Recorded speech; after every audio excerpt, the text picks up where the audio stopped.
The night sky above the forest was calm until a flash of green light tore across it like fire. Trees shook, animals scattered, and the silence of the woods broke apart. Something was falling from the stars. Something alive. A small silver pod screamed through the clouds, leaving a trail of smoke behind. It hit the ground with a thunder that shook the valley. Dirt and fire flew into the air. When the smoke cleared, the pod lay half buried among broken trees, its surface glowing red-hot. Inside, an alien girl gasped for air. Her skin shimmered like crystal. Her eyes glowed faintly blue, and every breath hurt. The planet's air was too heavy, too thick, it burned her lungs. She crawled out of the wreck, her body shaking, her voice weak and trembling. "This world, it's poison," she whispered. She stumbled a few steps before falling to her knees. Around her, the forest looked peaceful, but to her it was a nightmare. The air was filled with unseen bacteria that her kind called death spores. The ground was rough and sharp, and even the air itself felt toxic. Her people had a name for this place: Earth, the Deathworld, a planet where no alien could survive. She pressed a small silver device to her wrist, trying to call home, but it only sparked once and died. The crash had destroyed everything. She looked up at the stars, but clouds hid them from sight, and then she heard footsteps. Miles away, a man named Jack Carter was fixing the generator behind his cabin when he saw the light streak across the sky. He first thought it was a meteor, but when the ground shook a few seconds later, he grabbed his flashlight and rifle. "What the hell was that?" he muttered, his boots crunching through leaves. Jack was a mechanic, quiet, hardworking, and used to strange nights. But nothing could have prepared him for what he was about to find. As he walked deeper into the forest, the smell of burnt metal grew stronger. His light caught something shiny through the smoke. When he stepped closer, he froze. A glowing silver sphere, half buried in the ground, hissed like a dying machine. Steam escaped through cracks, and strange blue lights blinked inside. Then he saw her, small, pale, and trembling. Her skin shimmered like glass, and her eyes looked inhuman. For a moment, Jack thought it was some kind of doll, until she moved. "Help." "Me?" the alien girl whispered. Jack's heart pounded. His first thought was to run.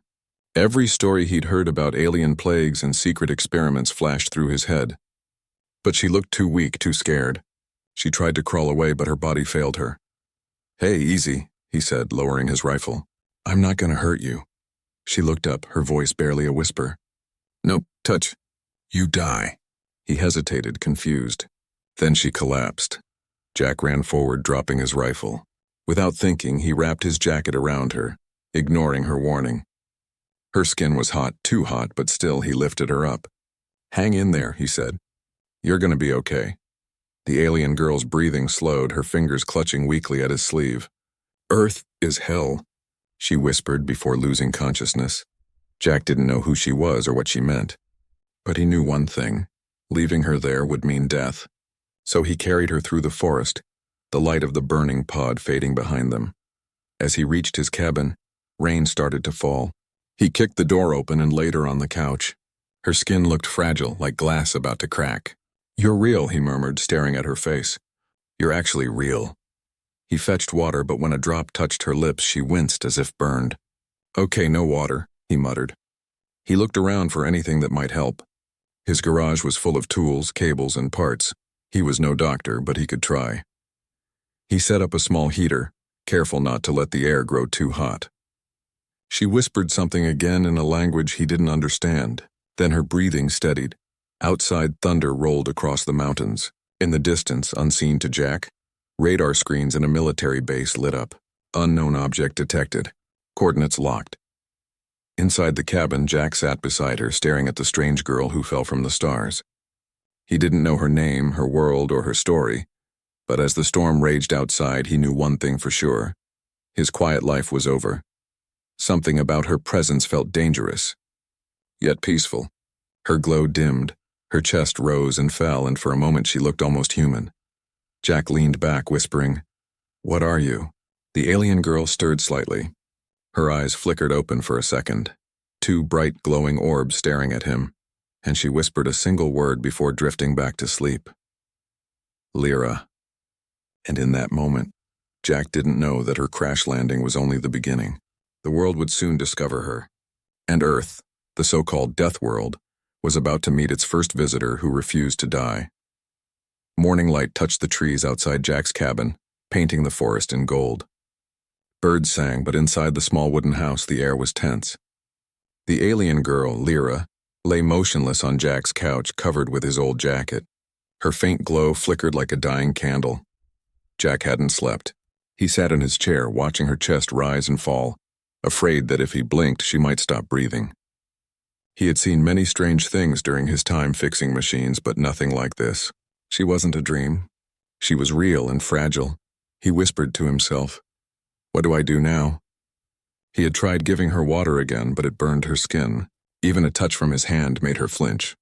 Her body seemed to reject everything Earth had. The air, the light, the food, all of it hurt her. When she opened her eyes again, they glowed faint blue. She looked around, confused, frightened. "Where am I?" Jack spoke softly. "You're safe, my home. You crashed in the forest." She struggled to breathe, her voice weak. "This world kills me." Jack frowned. "What do you mean?" She tried to lift her hand, showing her burned fingers. "Your air, your light, your water. It eats me alive." Jack sat back speechless. He remembered her words from the forest. Earth is hell. Maybe for her it really was. He moved quickly, blocking the windows with blankets and dimming the lights. Then he opened his toolbox and began building something. He had no clue what she truly needed, but he could improvise. He used parts from his oxygen tank, an air filter, and a few old wires to make a small breathing mask. When he placed it over her face, she inhaled slowly, and the tension in her body eased. Her voice steadied. "Better. Now," Jack smiled slightly. "Good. At least something works." But before he could relax, a noise broke the silence outside. A sharp click like a camera shutter. Jack froze. He looked through the window and saw movement in the trees. Someone or something was out there. He whispered, "Stay quiet." He grabbed his rifle and stepped outside, scanning the woods. But all he saw were trees swaying in the wind. Still, he felt it. He was being watched. Back inside, Lyra sat up weakly. "They found the crash," she murmured. "Your people will come." Jack turned to her. "How do you know?" She pointed toward the sky. "Machines above. I feel their signal." Jack didn't understand how, but her fear felt real. If the military found her, they wouldn't ask questions. They'd take her apart to see what made her different. He walked to the window and saw a faint light moving across the clouds. A drone, scanning the area. His stomach dropped. "All right," he muttered. "Time to move you somewhere safe." He packed quickly. Tools, batteries, a first aid kit, and some food. Then he turned to her. "Can you walk?" She shook her head. "Gravity? Too strong," he sighed. "Then I'll carry you again." When he lifted her, her skin felt warmer but not as deadly as before. Maybe her body was adapting. She clung to his shirt, weak but alive. "Why help me?" she whispered. "Your world hates my kind." Jack looked at her, puzzled. "Because you're hurt. That's reason enough." They stepped into the dark forest. The sun was setting again, and shadows stretched long across the ground. The air was cool, but every sound felt louder. The rustle of leaves, the hum of drones above, the beat of their hearts. As they moved deeper into the woods, Jack noticed something odd. The animals had gone silent. No birds, no insects. Only the distant hum of engines, Lyra whispered. "They are coming." He looked back and saw two lights between the trees. Headlights. A vehicle. Jack moved faster, heading toward an old mining tunnel he used to explore as a kid. "Hold on," he said. Almost there. They reached the cave entrance just as a spotlight cut through the forest behind them. Jack ducked inside, pressing Lyra against the wall. He turned off his flashlight. The cave was cold and damp, but it was shelter. Outside, men's voices echoed faintly. "Scan the area." "The readings came from here." Lyra's eyes glowed softly in the dark. Jack placed a finger over her lips, signaling silence. They listened as footsteps crunched closer. Minutes passed, long, heavy minutes. Finally, the voices faded. Jack exhaled. That was close. Lyra leaned against him, trembling. "You risked your life." "For me." He looked at her glowing eyes. "Guess that makes us both stupid." But deep down, he knew he couldn't let her die. Something about her, the way she looked at him, the way she fought to survive, made him feel responsible. As the night grew colder, Jack started a small fire at the far end of the cave. The orange glow reflected in Lyra's crystal-like skin, making her look almost like a living flame. She whispered, "Your world, it wants me dead, but it also feels alive." Jack nodded slowly. "Yeah, that's Earth for you. Beautiful and deadly." Outside, lightning flashed across the sky. The storm was coming again.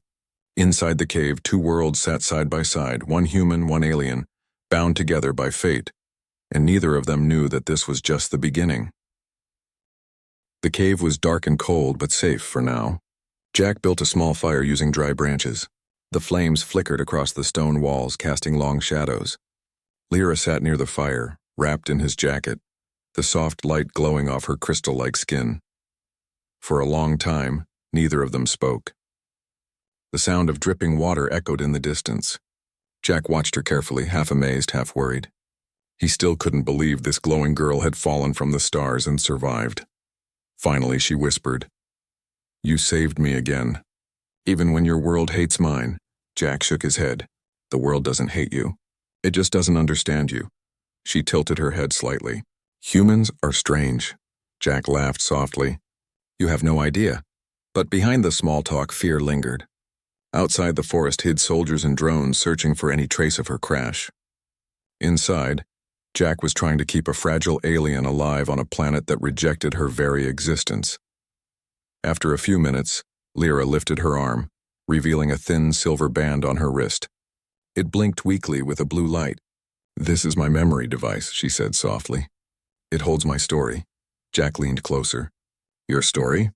She nodded. "My world was beautiful once. Endless oceans, twin moons, sky gardens. But war came. Machines burned everything. I escaped, but my ship was hit. I tried to land on a quiet moon." Her voice trembled. "But I fell here." Jack listened silently.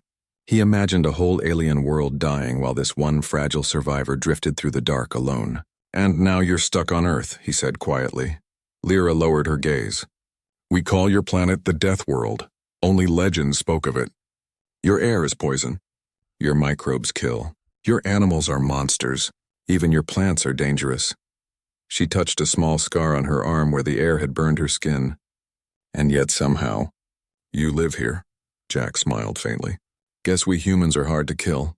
Lyra looked at him, curiosity shining in her eyes. "That's why your kind is feared among the stars." He frowned. "Feared?" "Yes," she said softly. "You survive everything, fire, cold, war. Even your world tries to kill you and still you stand." Jack didn't know what to say. To him, Earth was just home. To her, it was a nightmare. Yet somehow she was still breathing. Suddenly, the faint hum of engines echoed through the cave walls. Lyra's eyes widened. "They are close." Jack grabbed his flashlight and switched it off. The fire dimmed. "Who's close?" he whispered. She closed her eyes, focusing. "Machines, drones, your people search for my pod." Jack cursed under his breath. He packed up the few things he had. "We need to move," but Lyra shook her head. "I can't run anymore. My body is weak. The gravity here, it crushes me," Jack thought fast. "Then we'll hide better." He led her deeper into the tunnels until they reached an underground stream. The air was cooler there, and the sound of water helped cover their movements. Jack helped her sit beside a rock. Her glow had dimmed even more. He knelt beside her. "Hey, stay with me, all right?" She gave a weak smile. "Your kindness." "It confuses me. Humans are said to destroy, not to save." Jack looked at her and said quietly, "Maybe you met the wrong kind of humans." For a moment, they simply looked at each other, the human and the alien, two survivors from different worlds, both caught in the same storm. Then out of nowhere, Lyra's wristband blinked again. A faint hologram flickered above it. A face appeared. It was another alien, older, with silver eyes. His voice was faint and broken. "Lyra, if you hear this, we couldn't escape. The war reached us. Don't return. The system is lost. The Deathworld is your only chance now." The image vanished. Lyra's eyes filled with tears that shimmered like light. "They're all gone," she whispered. "My people. My family." Jack placed a hand on her shoulder, careful not to hurt her. "Then you're not going back. You stay here." "With me?" She looked up, startled. "But this world will kill me." He smiled sadly. "Not if I can help it." She stared at him for a long time, as if trying to understand this strange creature who risked his life for her. Finally, she whispered. Then I will trust you, human Jack. He chuckled. That's a start. Outside, the wind howled through the trees. Far above, the search drones passed overhead, missing their target. In the dark of the cave, Lyra slowly leaned against the wall, exhausted. Her glow faded to a soft blue pulse. Jack sat beside her, his rifle across his lap, keeping watch. For the first time since her crash, Lyra slept peacefully. And Jack, staring at the dying fire, realized something. He didn't just want to protect her. He wanted to understand her. The galaxy might call Earth a Deathworld, but to him she was proof that even in hell, something beautiful could fall and survive. And somewhere deep inside, he knew. This was only the beginning of a story that would change everything. The next night came quietly, but the silence was wrong. Even the forest above the cave seemed to hold its breath. Jack could feel it in his gut. Something was coming. Lyra woke from a restless sleep, her blue eyes glowing faintly in the dark. Her breathing was shallow, her voice barely a whisper. They're close again. I can feel the signal. Jack loaded his rifle and checked the cave entrance. The sound of distant engines echoed faintly through the night. He saw flashes of light moving between the trees. Drones, maybe soldiers. The military hadn't given up. He turned to Lyra. We have to move deeper underground. If they find this place, we're done. Lyra nodded weakly. Jack helped her stand. She was stronger than before, but still fragile. The heavy gravity of Earth pulled at her every step. Each breath she took looked painful. As they moved through the dark tunnels, their footsteps echoed off the wet stone. The air was damp and cold, but it kept her alive. The deeper they went, the less she coughed. After what felt like hours, they reached an old mining chamber, wide, hollow, and filled with old steel machines covered in dust. Jack looked around with his flashlight. We can rest here for a while. He found a broken chair and some metal scraps, building a small fire. Lyra sat near it, clutching her arms. She looked afraid, not of the humans outside, but of something else. Jack noticed it. You're shaking. What is it? She hesitated, then whispered, My own kind. He frowned. Your kind? You mean the ones who sent that message? They're gone, right? Lyra shook her head slowly. Not all. Some escaped. The soldiers, the hunters. They believe no alien should ever live on the Deathworld. If they detect my signal, they will come. Jack stared at her, confused. So you're being hunted by both sides? Her eyes filled with sadness. Yes, to them I'm a failure. To your people, I'm a threat. Jack leaned back, running a hand through his hair. That's messed up. The firelight flickered across her face, soft and otherworldly. For a moment, they both sat in silence, listening to the rain above. Then a sudden boom echoed outside, an explosion. Dust rained down from the ceiling. Jack grabbed his rifle. They've found the crash site. Lyra pressed her hands to her ears, trembling. They're burning the forest. To find me. He ran to the tunnel entrance. Through the narrow cracks, he could see orange light dancing on the trees outside. The soldiers had set fire to the wreckage, probably to destroy evidence, but that meant they were getting closer to the cave. Jack returned quickly. We can't stay here long. We'll wait for the fire to die, then move again. Lyra nodded, though her expression was distant. All this? For me, he looked at her. You didn't ask for this. Her gaze met his. Neither did you. Hours passed slowly. The firelight faded, replaced by cold darkness. Jack dozed off for a while, but Lyra couldn't sleep. The weight of her memories pressed down like chains. She remembered the moment her ship was shot down. The screams, the light, the silence that followed. Her people had told stories of Earth, the planet of monsters, where the sky burned and the ground itself could kill. Yet here she was, alive because of one of those monsters. She turned her eyes toward Jack, who slept beside the fire, his rifle resting on his lap. His face looked calm, almost peaceful, despite the danger. She whispered softly, You risk your life for me. But why? Jack stirred slightly but didn't wake. She smiled faintly, the first real smile she'd had since her crash. Suddenly, a sound came from above, metal scraping against stone.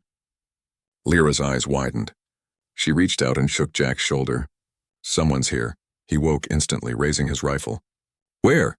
A shadow moved near the tunnel entrance. Then a bright beam of light swept across the cave. Voices followed. There's movement. Down here. Jack cursed under his breath. Time to go. He grabbed his bag and helped Lyra up. They ran through a narrow side tunnel, their footsteps echoing behind them. The air grew tighter, the path smaller. The voices grew louder. "Stop! Identify yourself!" shouted someone behind them. Jack didn't stop. They squeezed through a narrow gap and came out into another chamber. This one opened to the outside through a small crack in the rocks. He pushed Lyra through first, then crawled after her. Outside, the night air hit them like ice. Smoke from the forest fire hung heavy. They could hear soldiers shouting in the distance. Jack pointed toward the river below the hill. "We follow that stream. It'll hide our tracks," Lyra nodded. Her breathing was rough, but she kept moving. By the time dawn came, they had reached the far side of the valley. Exhausted, Jack helped her sit beside the river. The light from the rising sun reflected in her eyes. She whispered, "You humans, you live in a world that kills you every day, and still you fight to live, I think. Maybe I can learn that," Jack smiled weakly. "Welcome to Earth." As the morning light spread across the mountains, the two fugitives disappeared into the mist, one human, one alien, running from both worlds, yet bound together by something far stronger than fear. Neither of them knew it yet, but by saving her, Jack had started something that would soon shake not just Earth, but the stars themselves. Rain poured from the gray morning sky, washing away smoke and footprints. Jack and Lyra hid beneath a rocky overhang by the river. Their clothes were soaked, their bodies cold, and their energy nearly gone. Jack tore a strip of his shirt to wrap around his bleeding arm. He had cut himself while escaping the cave. The pain didn't bother him much. What worried him was Lyra. She sat beside him, breathing weakly, her eyes dim. Her crystal-like skin had lost its glow. The planet's air, microbes, and moisture were slowly breaking her down. Jack stared at her, frustration heavy in his chest. "You can't keep going like this," he said quietly. "This planet's killing you." She looked at him through tired eyes. "It already is."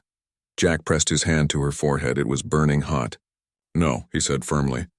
"You're not dying here. Not after everything." She smiled faintly. "You're stubborn." "Yeah," he replied. "Humans are famous for that." He checked the area. They needed shelter, something better than this open ledge. A few hundred meters away, he spotted a half-buried structure, an old research outpost from decades ago, probably abandoned after a landslide.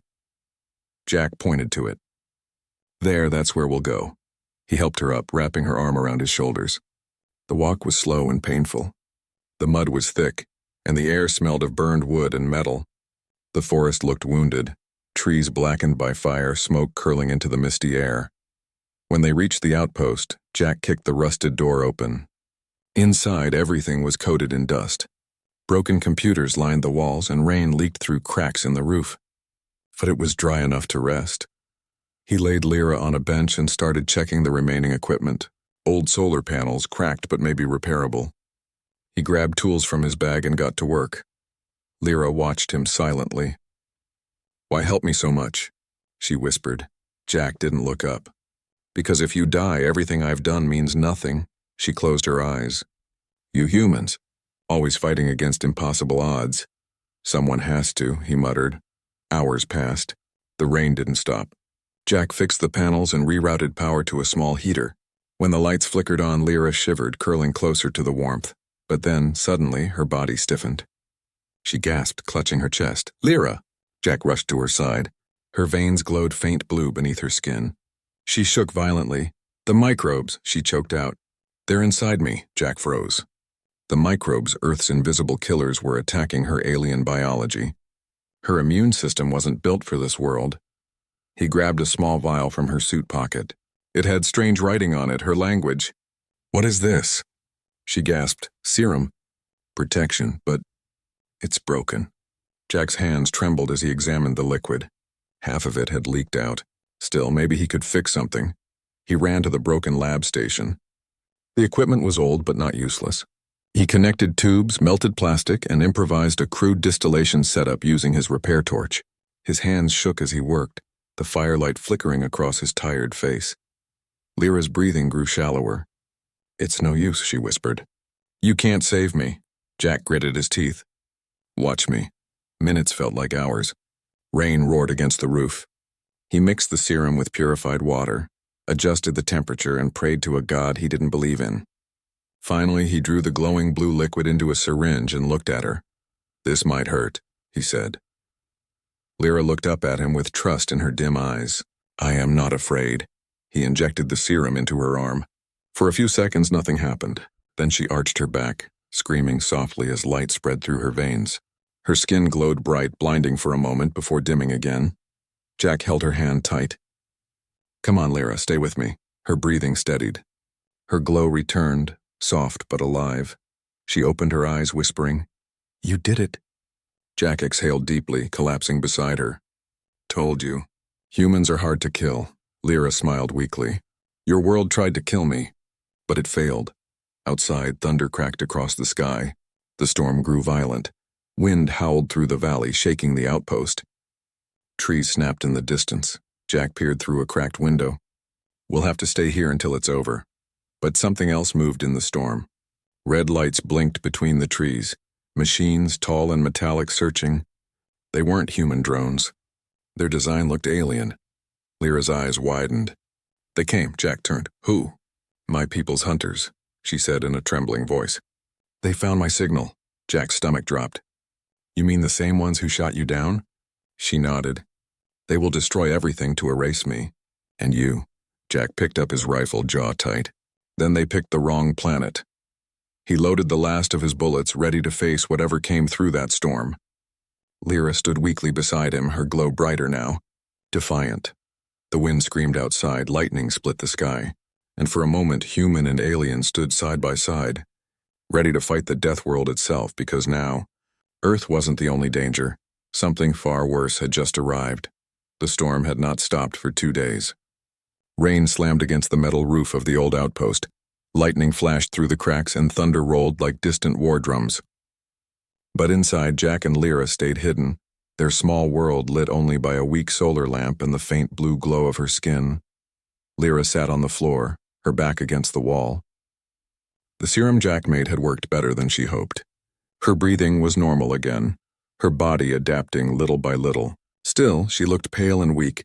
Jack sat across from her, cleaning his rifle. The silence between them was heavy.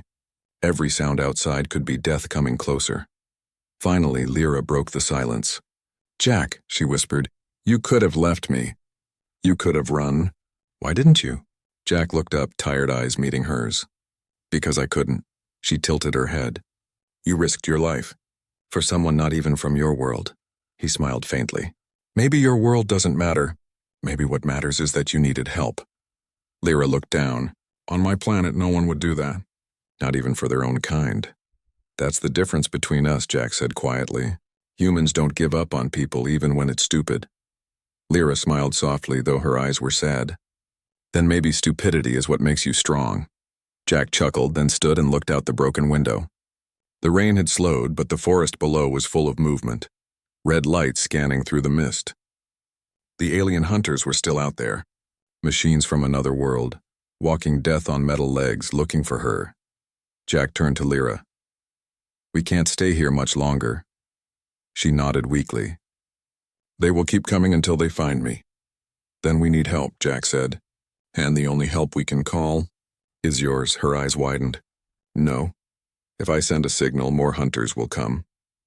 Or maybe someone else will, Jack said firmly. Someone who doesn't want you dead. He pointed to the broken transmitter on the table, the one from her crashed pod. It was burnt and cracked, but part of it still glowed. Jack had spent the last day trying to repair it. Now only one switch remained. Lyra looked at him for a long moment. Then she nodded slowly. If we send this signal, it will go far, to the edges of my people's network. Then send it, Jack said. Let them know you're alive. Lyra touched the device, whispering something in her language. The small machine flickered, then pulsed with light. A faint hum filled the air. Symbols appeared above it in blue light. Transmission ready, she said softly. But once I send it, they'll track the signal. They'll know where I am. Jack took a deep breath. Then we'll have to move fast. She looked into his eyes, so human, so stubborn, and pressed the button. The device glowed brightly, and a beam of light shot into the stormy sky. For a moment, the rain stopped, as if the planet itself was listening. Far above the clouds, a satellite shimmered faintly, catching the signal and sending it across the stars. But before they could breathe, the outpost lights flickered. The ground trembled. Lyra's eyes widened. They found us! Outside, the forest exploded with light. Beams of red cut through the rain as the alien hunters arrived, tall metallic figures with glowing visors and long energy spears. Their voices were mechanical, their steps heavy and precise. Jack grabbed his rifle. "Get behind me." Lyra shook her head. "No, this is my fight too." She stood beside him, her body glowing brighter than ever before. Her hands pulsed with blue energy. The serum had awakened something inside her. The hunters entered the clearing, scanning the outpost.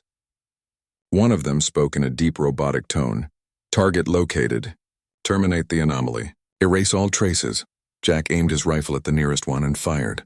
The bullet sparked off metal, but it slowed the creature just enough for Lyra to raise her hands. A burst of blue energy shot out, blasting the hunter backward. Jack looked at her in shock. "You can do that?" She nodded weakly. Not for long. The battle raged in flashes of red and blue light. The outpost shook. Jack reloaded again and again, protecting her as best he could. One hunter got too close, slashing across his shoulder. He fell, bleeding. Lyra screamed his name and unleashed another blast of energy that shattered the attacker into pieces. Smoke filled the room. Sparks rained from the ceiling. Lyra crawled to Jack's side. "You can't die," she said, her voice breaking. Jack coughed, smiling faintly through the pain. "Relax, I'm too stubborn for that." Then, through the roaring storm, a new light appeared outside, soft and golden. A voice echoed from the transmitter. "Signal received. Survivor identified. Preparing extraction." Lyra's eyes widened in disbelief. "They heard me. But it's not the hunters." Above the forest, the clouds broke open, revealing a massive ship descending slowly, lights shining through the rain like stars reborn. Jack looked up at it, blinking through the blood and smoke. "That your people?" Lyra shook her head, tears falling. "No, not anymore," she smiled, a sad, beautiful smile. "That's my home, reborn from what was lost."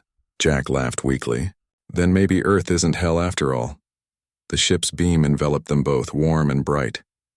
The hunters outside screamed as their systems fried, falling silent. And as Lyra held Jack's hand, she whispered, "You showed me what life means on a Deathworld." The storm outside faded into quiet rain, and for the first time since she fell from the stars, Lyra felt peace. The morning after the storm was silent. No thunder, no rain, only the slow drift of mist between the trees. The forest looked wounded but alive. Smoke rose from where the hunters had fallen, their metal bodies cold and lifeless. In the center of the valley, the golden ship hovered low above the ground, humming softly. Its light bathed the shattered outpost in warmth. The air, once poisonous to Lyra, now felt soft and gentle. Jack woke first, lying on the grass just outside the outpost ruins. His wounds were wrapped in silver bandages, alien material that glowed faintly. His shoulder ached, but he was alive. "Lyra?" he whispered, sitting up slowly. She stood nearby, facing the golden ship. Her blue glow was brighter than ever, mixing with the golden light in the mist. For the first time since her crash, she looked strong, like she belonged between the stars again. Jack smiled weakly. "You're okay?" She turned to him, her eyes full of light. "Because of you." He looked around. "That ship, those are your people?" She shook her head softly. "Not my people.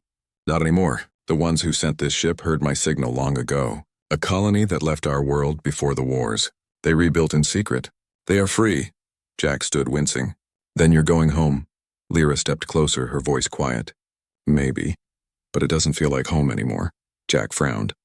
"Why not?" She smiled sadly. "Because I learned what home really means. It's not a planet. It's someone who refuses to let you die." Jack didn't know what to say.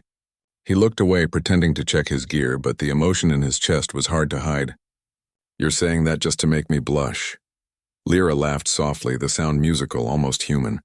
"You humans blush easily." The ship's ramp lowered with a low hum. Two figures stepped out, tall, robed beings with golden markings on their skin. Their eyes glowed like stars, kind and curious. One spoke in Lyra's language, a voice like a calm wind. "Child of the lost world," the being said. "You survived where no one could. You carry both the fire of your kind and the will of the Deathworlders. You are something new." Lyra bowed slightly. "This human saved me. Without him, I would be gone." The golden being looked at Jack. A human. The creature of legend. The one who walks in poison and calls it life. Jack raised an eyebrow. Nice to meet you too. Lyra smiled, stepping closer to him. They call your planet cursed. But I think it's blessed. The golden being nodded. Perhaps it is both. He turned to Lyra. Come with us. We will take you to safety. Your body has changed. You are no longer bound by your world's limits. Lyra looked at the ship, then back at Jack. If I go, will I ever see you again? Jack hesitated, then said softly, I don't know. But I'd rather you live up there than die down here. She took a step closer. And if I choose to stay? He smiled faintly. Then I'll make you coffee and fix your translator again. She giggled quietly. You don't even know how to make coffee for aliens. I can learn, he said. The golden being waited patiently. The forest wind carried the faint hum of the ship's engines. Time seemed to slow. Lyra looked up at the sky, the endless blue she once called deadly, and whispered, I fell into your world by mistake. But maybe that mistake saved me. Jack's voice was quiet, and maybe it saved me too. For a long moment they just stood there, two lives from different worlds connected by something beyond words. Finally, Lyra touched his cheek gently. Her fingers were warm now, no longer burning. Earth didn't kill me, she whispered. It changed me. Then, slowly, she stepped back toward the ship. The golden light surrounded her as she walked up the ramp. She turned one last time, her blue eyes meeting his. Goodbye, Jack Carter of the Deathworld. He raised his hand in a small salute. Goodbye, Lyra of the Stars. The ramp lifted and the ship began to rise. Its engines hummed like thunder, scattering leaves and dust into the air. Jack watched until it vanished beyond the clouds. Silence returned. The mist thinned.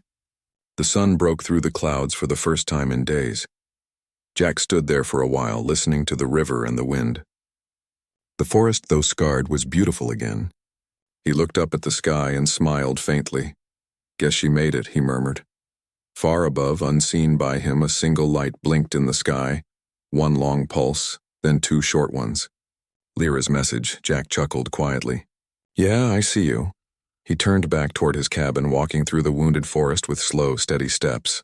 Every sound, the rustle of leaves, the whisper of water, felt different now.